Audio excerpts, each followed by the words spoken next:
त्रिशूल एजुकेशन में आपका स्वागत है। मैं हूं विनोद मिया। आज के टॉपिक में हम चर्चा करने वाले हैं मुद्रा बाजार, जो प्रतिष्ठित रोजगार का सिद्धांत है, उसका आजकल हमारा टॉपिक चल रहा है। 3 वीडियो हमारे पहले ही निकल चुके हैं और आज हम चौथे वीडियो या चौथे लेक्चर पर चलेंगे। पहले लेक्चर में शॉर्ट में बता देता हूं मैं आपको कि मैंने क्या बताया था कि पूर्ण रोजगार किसे कहते हैं और पूर्ण रोजगार का जो सिद्धांत है वो किसने दिया और उसकी क्या मान्यताएं थी। दूसरे वीडियो में हमने आपको बताया कि श्रम बाजार में किस प्रकार से पूर्ण रोजगार स्थापित होता है। अगले में हमने आपको बताया वस्तु बाजार के बारे में। और नाउ आज हम चर्चा करने वाले हैं मुद्रा बाजार की, कि मुद्रा बाजार में संतुलन कब स्थापित होगा। तो जो प्रतिष्ठित अर्थशास्त्रियों का पूर्ण रोजगार का सिद्धांत है, जिसमें उनका क्या कहना था कि अर्थव्यवस्था में पूर्ण रोजगार पाया जाता है, अर्थव्यवस्था में सभी लोग रोजगार पर लगे रहते हैं, ये उनका मानना था। और इसके साथ ही उनका कहना था यदि बेरोजगारी उत्पन्न भी होती है, किसी कारण से कुछ लोग बेरोजगार हो जाते हैं, तो कुछ समय बाद उनको जॉब मिल जाता है। तो जैसे सेगा कथन था कि पूर्ति अपनी मांग स्वयं पैदा करती है या उत्पन्न करती है। ओके, उन्होंने कहा कि अर्थव्यवस्था में जितनी भी अतिरिक्त उत्पादन होगा तुरंत उसकी डिमांड आ जाती है और सब बिक जाता है। इस कारण से अर्थव्यवस्था में पूर्ण रोजगार पाया जाता है। तो पूर्ण रोजगार का जो सिद्धांत है वो है उत्पादन एवं रोजगार का सिद्धांत, जो कि प्रतिष्ठित अर्थशास्त्रियों के द्वारा दिया गया था। तो आज हम क्या बात बताने वाले हैं, क्योंकि हमने ये जो पूरा हमारा टॉपिक चल रहा है प्रतिष्ठित रोजगार का सिद्धांत, जो कि फुल एम्प्लॉयमेंट के बारे में बताता है, लेकिन इसमें कुछ टूल बताए गए हैं, कुछ हथियार बताए गए हैं कि जिसके द्वारा उन्होंने बताया कि किस प्रकार से अर्थव्यवस्था में पूर्ण रोजगार आएगा। केवल परिकल्पना करके नहीं बताया, यहां पर प्रूफ बताए। ठीक है, तो आज हम चर्चा करेंगे पूरा मुद्रा बाजार के ऊपर, मनी मार्केट के ऊपर। तो जो प्रतिष्ठित रोजगार का सिद्धांत है वो पूरा का पूरा जो डिपेंड है ओनली, मुख्य रूप से देखा जाए तो से के नियम पर आधारित है। तो ये जो सिद्धांत बनाया गया ये वस्तु विनिमय प्रणाली के लिए बनाया गया था, लेकिन अब यदि इसमें मुद्रा भी शामिल कर दी जाए तो रोजगार पर देखते हैं क्या असर पड़ेगा, रोजगार घटेगा बढ़ेगा, ये हम इस मुद्रा बाजार के संतुलन के द्वारा यहां पर समझने वाले हैं। तो मुद्रा बाजार कब संतुलन की अवस्था में होगा? मुद्रा बाजार संतुलन की अवस्था में तब होगा जब मुद्रा की मांग बराबर मुद्रा की पूर्ति होगी, जब मुद्रा की मांग इज इक्वल टू मुद्रा की पूर्ति होगी। ओके, यहां पे लिखा है डी और नीचे एम लिखा है बराबर फिर एस एम लिखा है। तो demand of money is equal to supply of money, अर्थात किसी अर्थव्यवस्था में जितनी मुद्रा की मांग है और उतनी उसकी पूर्ति होती है, तो ऐसी स्थिति में जो मुद्रा बाजार होगा वह संतुलन की अवस्था में होगा। उदाहरण के द्वारा देखिए, मुद्रा की मांग कितनी है? 100 रुपया है, ठीक है, और वो बराबर किसके है? सप्लाई के बराबर है। मुद्रा की सप्लाई कितनी हो रही है? 100 रुपये हो रही है, क्योंकि डिमांड कितनी है? 100 रुपया है। तो ये दोनों इस प्रकार से बराबर होंगे। तो ऐसी स्थिति में मुद्रा जो बाजार है, ये मनी मार्केट है, वह संतुलन की अवस्था में होगा। ओके, तो इसको हम याद कर लेंगे। तो जो प्रतिष्ठित अर्थशास्त्री थे उन्होंने मुद्रा बाजार अर्थात मुद्रा को सम्मिलित करके देखा कि पूर्ण रोजगार पर इसका क्या असर पड़ने वाला है। तो इसके लिए उन्होंने किस चीज का सहारा लिया? उन्होंने लिया फिशर का मुद्रा परिमाण सिद्धांत। इरविंग फिशर हुआ था और उसने अपना मुद्रा का परिमाण सिद्धांत दिया था। इस सिद्धांत को उन्होंने बेस बनाया, आधार बनाया कि मुद्रा का यदि हम अर्थव्यवस्था में समावेश कर लेते हैं तो पूर्ण रोजगार पर क्या असर पड़ेगा। तो क्या असर पड़ेगा पहले बता देता हूं कि मुद्रा की मात्रा घटाने या बढ़ाने से प्रतिष्ठित अर्थशास्त्रियों का जो पूर्ण रोजगार की बात उन्होंने की है, इसका कोई असर नहीं पड़ता है। रोजगार अपने स्तर पर बना रहता है, चाहे मुद्रा की मात्रा घटे या बढ़े, मुद्रास्फीति हो या मुद्रा संकुचन की स्थिति हो, पूर्ण रोजगार उतना ही रहेगा। यदि 100 लोग रोजगार पर लगे हैं तो 100 लोग ही रहेंगे। ओके, अब देखिए फिशर का मुद्रा परिमाण सिद्धांत क्या है, उसका समीकरण देखिए। उसका समीकरण है M V is equal to P T, okay जी, M V is equal to PT, अर्थात एम वी जो होता है वो पीटी के बराबर होता है। तो यहां पर एम वी जो बता रहा है ये मुद्रा की पूर्ति है, ठीक है जी, और इधर ये मुद्रा की मांग हो गई। तो मुद्रा की मांग और जब मुद्रा की पूर्ति बराबर होगी, ठीक है, ये बात यहां पर कही जा रही है। अब इसके मीनिंग अलग अलग है कि एम फॉर क्या होगा, एम फॉर है मुद्रा की मात्रा, क्वांटिटी ऑफ मनी, ठीक है जी, इस एम का मीनिंग ये है। वी का मीनिंग क्या है, मुद्रा का चलन वेग, यहाँ पे लिखा है वेलोसिटी हो गया, यहाँ पे लिखा है पी कीमत स्तर, प्राइस लेवल, और टी का जो मीनिंग है वो है ट्रांजेक्शन, लेन देन, जिसे हम कह सकते हैं कुल उत्पादन, टोटल प्रोडक्शन को दर्शाता है। ये आपने याद रखना है। अब यहां पे देखिए कि एम वी, एम जो है ये मुद्रा की मात्रा है। क्या है, मुद्रा की मात्रा है। अर्थव्यवस्था में किसी समय मुद्रा कितनी है भाई, 1 अरब है, 2 अरब है, 3 अरब है, या 10 रुपए, 20 रुपए, कितने रुपए है अर्थव्यवस्था में। ओके, अब आता है वी, वेलोसिटी, मुद्रा का चलन वेग। अब चलन वेग क्या होता है कि मुद्रा की एक इकाई, मुद्रा की एक इकाई जितने हाथों से होकर गुजरती है, ये जितनी वस्तुओं को क्रय करने का काम करती है, उसे मुद्रा का चलन वेग कहते हैं। माना कि मेरे पास ये 10 रुपए का नोट है, कितने रुपए का नोट है, 10 रुपए का नोट है, देख लीजिए पक्का 10 रुपए का ही है।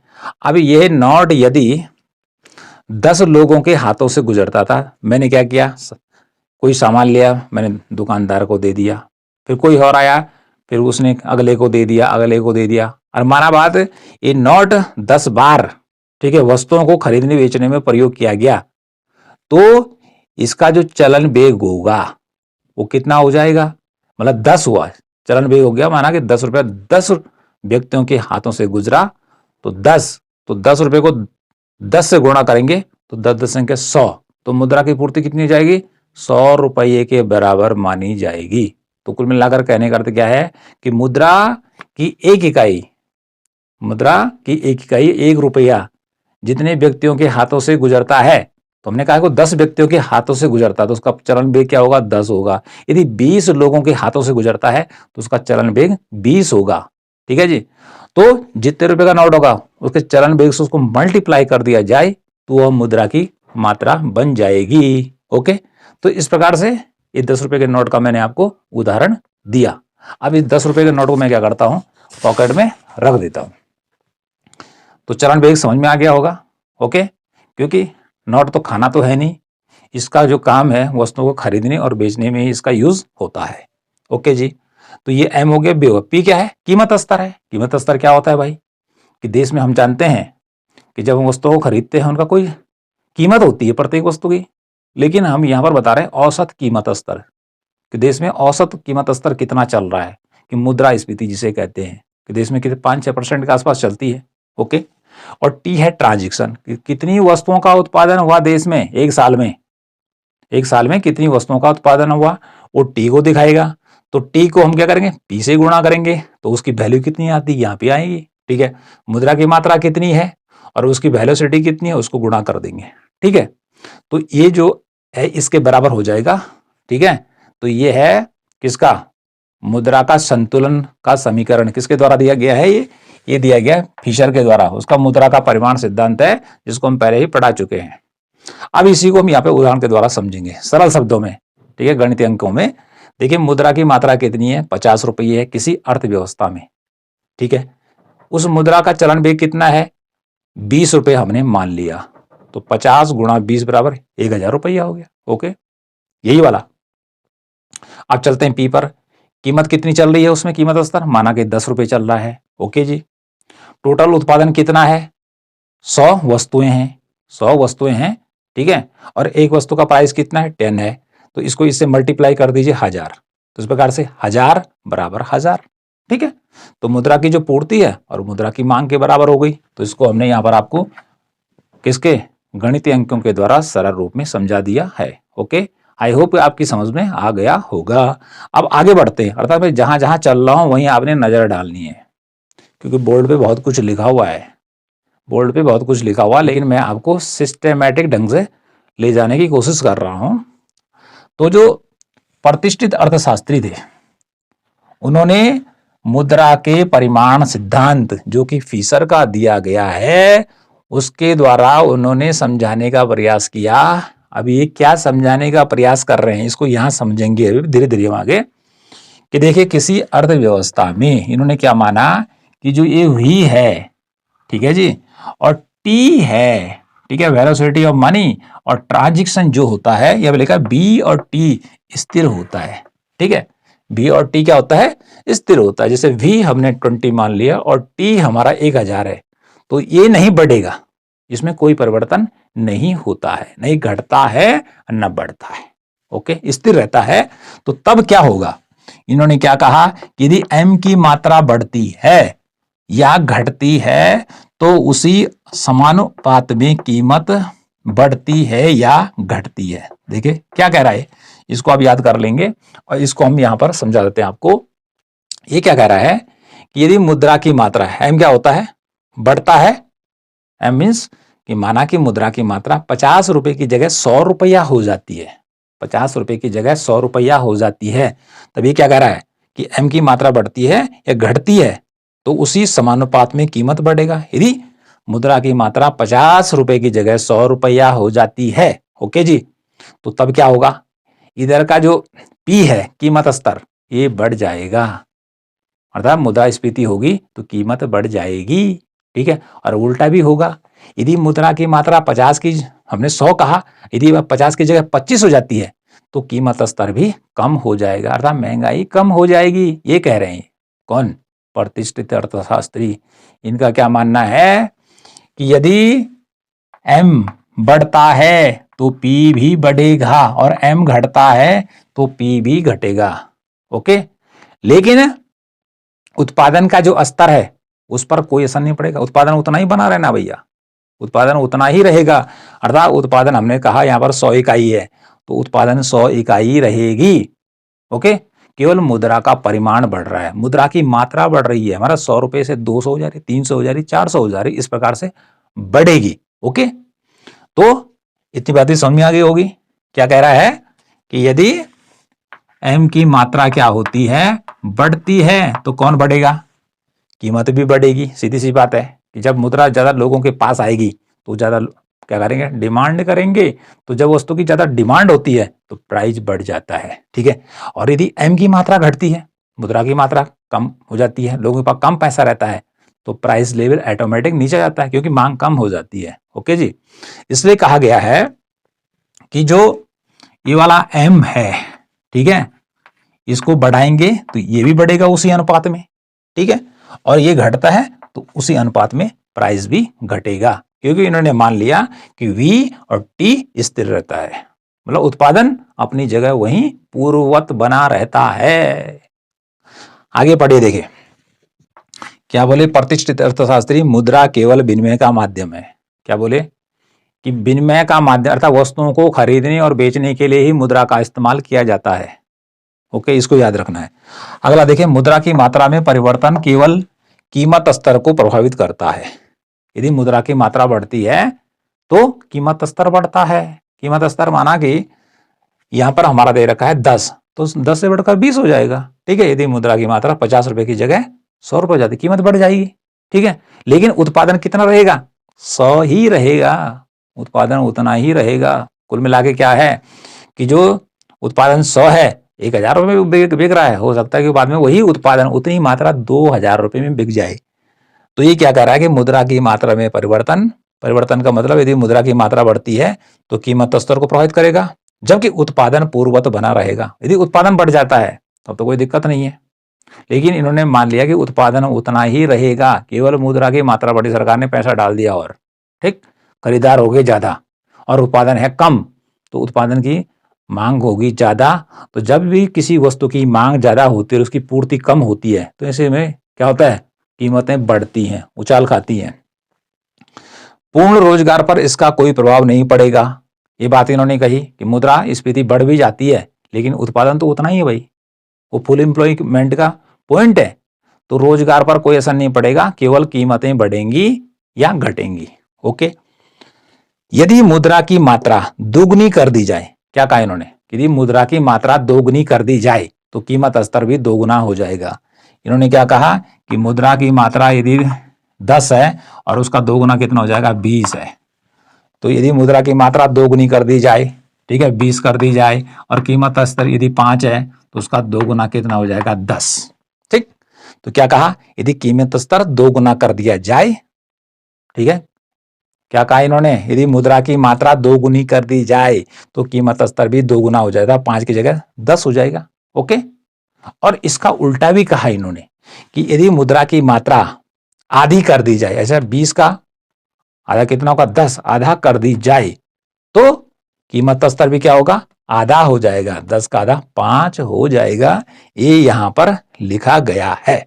ओके, तो कुल मिलाकर कहने का अर्थ है कि जो प्रतिष्ठित अर्थशास्त्री हैं उनका मानना क्या है कि मुद्रा की मात्रा यदि अर्थव्यवस्था में बढ़ती भी है और घटती भी है तो पूर्ण रोजगार पर इसका कोई प्रभाव नहीं पड़ने वाला है, क्योंकि उत्पादन उतना ही बना रहेगा कि जितना की अर्थव्यवस्था में उसकी डिमांड है। ठीक, हाँ, मुद्रा की मात्रा बढ़ने से कीमत बढ़ जाएगी और मुद्रा की मात्रा घटने से कीमत घट जाएगी। तो मुद्रा केवल क्या है, विनिमय का माध्यम है और ये केवल कीमत स्तर को बढ़ाने या घटाने का काम करता है और फुल एम्प्लॉयमेंट पर इसका कोई असर नहीं पड़ता है। इससे बेरोजगारी न तो क्या होती है, घटती है, न बढ़ती है, अपने संतुलन के बिंदु पर बनी रहती है। अब इसी चीज को अभी हम किस पे समझने वाले हैं, इसी चीज को हम अभी एक नहीं दो डायग्राम पर समझने वाले हैं। मुद्रा की पूर्ति में यदि वृद्धि होती है या कमी होती है तो प्रतिष्ठित अर्थशास्त्रियों का क्या मानना था कि पूर्ण रोजगार पर कोई असर नहीं पड़ेगा, केवल क्या होगा, कीमत स्तर बढ़ेगा और उत्पादन उतना ही बना रहेगा, फुल एम्प्लॉयमेंट अपनी जगह स्थिर रहेगा।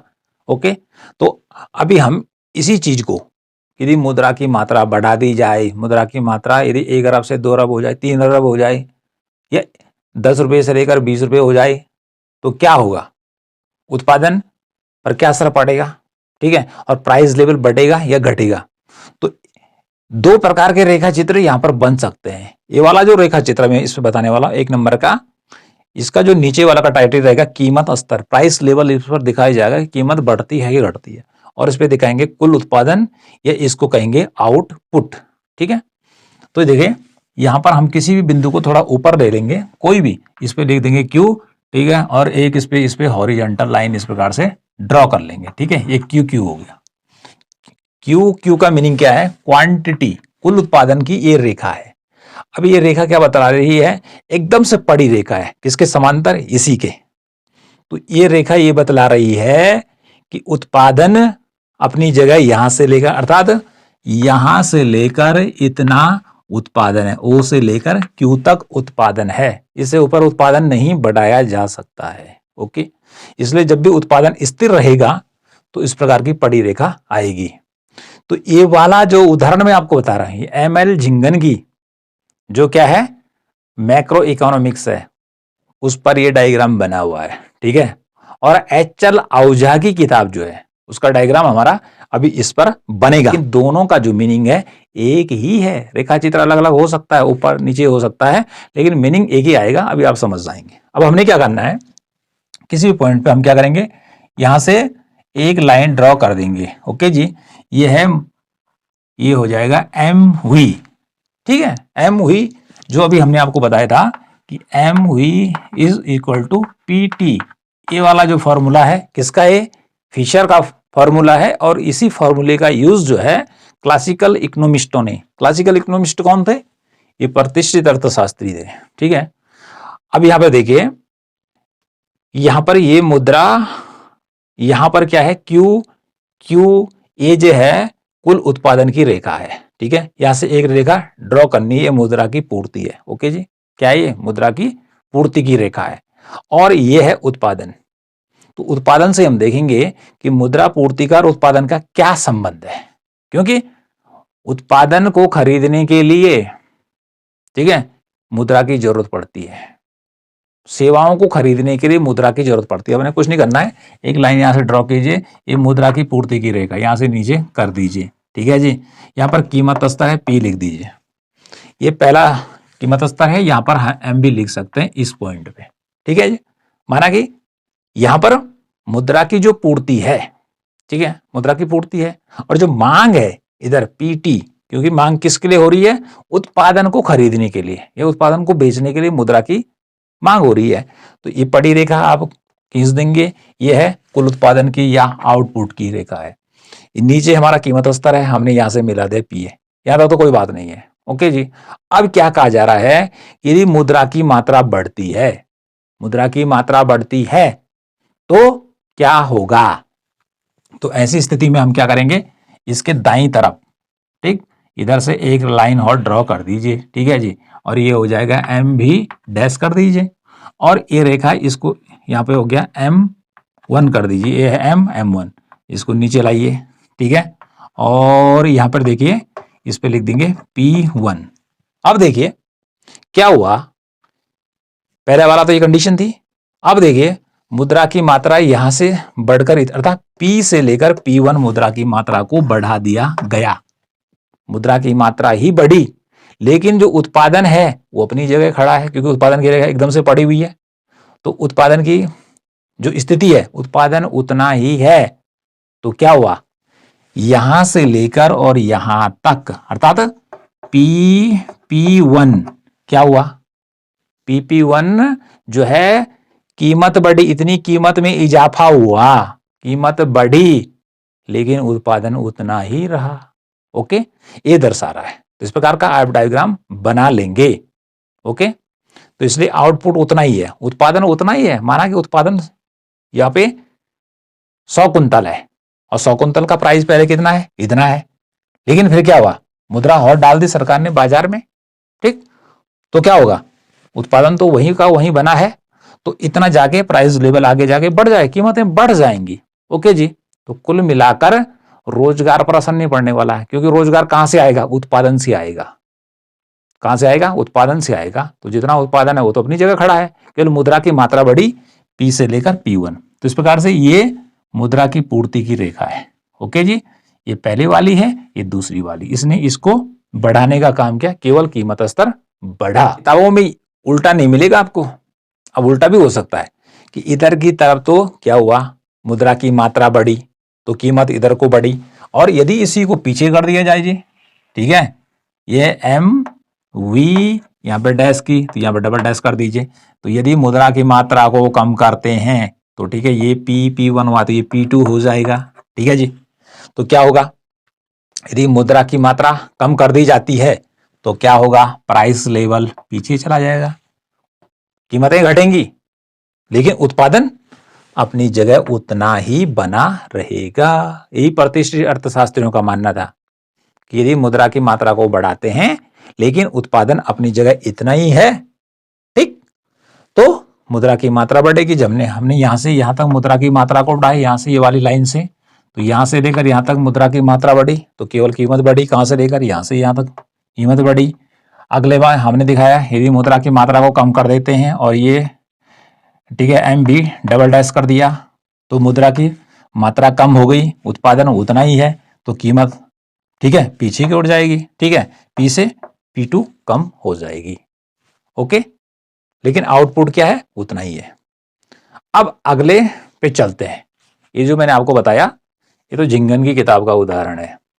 अब किसके उदाहरण पे चलते हैं, अब उदाहरण पे चलते हैं आपके HL आहूजा की जो एडवांस इकोनॉमिक्स है, समष्टि अर्थशास्त्र, उस पर दूसरे ढंग से समझाया गया है। ओके, क्या समझाया गया है, कुल उत्पादन इस वाली लाइन पर आएगा, आउटपुट निर्गत, और प्राइस लेवल कीमत स्तर यहां पे लिखा हुआ प्राइस लेवल इस वाली लाइन पर आएगा। ओके, अब इसमें और इसमें दोनों में अंतर तो कुछ है नहीं, लेकिन देखो समझने वाली बात है। अब यहाँ पे देखें, जैसे हमने वहां पड़ी लाइन खींची थी, यहां से हम एक खड़ी लाइन खींच देंगे, तो जो हमारी ये लाइन है ये भी आउटपुट की लाइन है, क्वांटिटी है, ये आउटपुट है, टोटल एग्रीगेट सप्लाई है, ये सप्लाई इतनी है, ये उत्पादन इतना ही हुआ है। ओके, तो इधर खड़े में आ गया तो इधर पड़े में आ गया, तो कुल मिलाकर उत्पादन जो है यहां से लेकर यहां तक है। ओके, अब देखते हैं कि पहला प्राइस लेवल कहां पर तय होगा, कि जहां पर मुद्रा की मांग और मुद्रा की पूर्ति बराबर होती है। ठीक है, तो ये देखिए ये मांग के लिए है, तो यहां से मुद्रा की पूर्ति के लिए हम क्या करते हैं, एक कर्व यहां पर ड्रॉ कर देते हैं, ये हो गया M हुई, वही रहेगा MB, ठीक, और इसको ये पॉइंट हो गया और इसको यहां से मिला देंगे तो कीमत स्तर P लिखेंगे, P फॉर प्राइस, ठीक, कि इतना उत्पादन रहेगा, ठीक। इसलिए खड़ी लाइन है, सीधे वर्टिकल लाइन है, उत्पादन उतना ही है, 1 कुंतल है तो 1 कुंतल ही है, बस इतना है। तो उसमें प्राइस लेवल कितना है, यहां से लेकर O से लेकर और P तक है। अब क्या होता है कि सरकार अर्थव्यवस्था में और पैसा डाल देती है, और पैसा डाल देती है।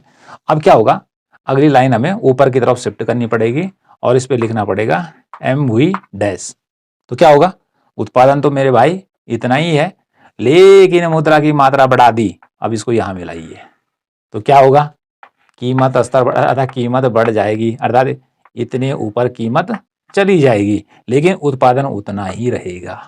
उत्पादन क्या है, उतना ही रहेगा। ये तो हमने कीमत बढ़ने की बात की, ठीक।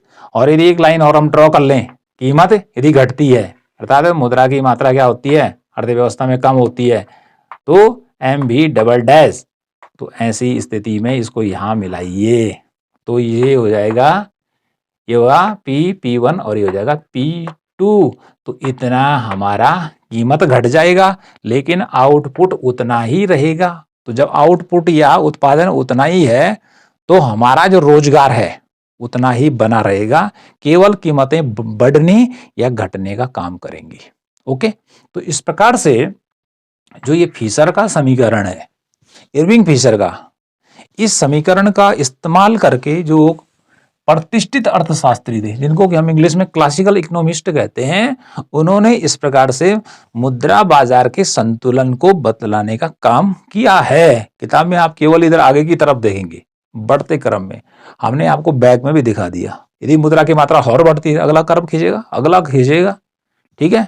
और ऐसे ही या नीचे का है तो और नीचे भी आ सकता है, ये और भी कर्व बन सकते हैं, लेकिन आप इतना ही समझ जाएं तो पर्याप्त है। लेकिन इसके लिए आपको प्रैक्टिस करनी पड़ेगी। क्या करनी पड़ेगी, प्रैक्टिस करनी पड़ेगी। जब आप बार बार प्रैक्टिस करेंगे तो ये सारे के सारे जो रेखा चित्र हैं ये धीरे धीरे क्या आ जाएंगे, आपकी समझ में आ जाएंगे। और ये जो रेखा चित्र हैं यही क्या है, सबसे बड़ा गेम चेंजर हमारे एग्जामिनेशन में होते हैं, ठीक है।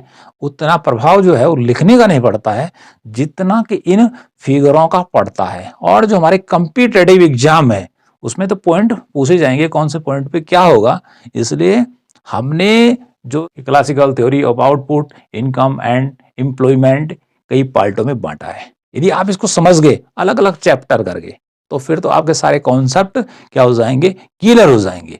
और अगला जो हमारा वीडियो आएगा 5th नंबर का, ठीक है, उसमें हम ये जो सारे रेखा चित्र हमने आपको बताए, श्रम बाजार का बताया, वस्तु बाजार का बताया, पूंजी बाजार का बताया, ठीक है, इन सबको हम एक साथ कर लेंगे और तब देखेंगे कि अर्थव्यवस्था में पूर्ण रोजगार किस प्रकार से स्थापित होता है। उसमें हमारा जो ये जितनी चीजें हमने सब वीडियो में आपको बताई ये सब एक ही जगह आ जाएंगे, ठीक है। और हमारा जो रोजगार का प्रतिष्ठित सिद्धांत है वो बहुत ही सरल अर्थों में हमारे सामने आ जाएगा।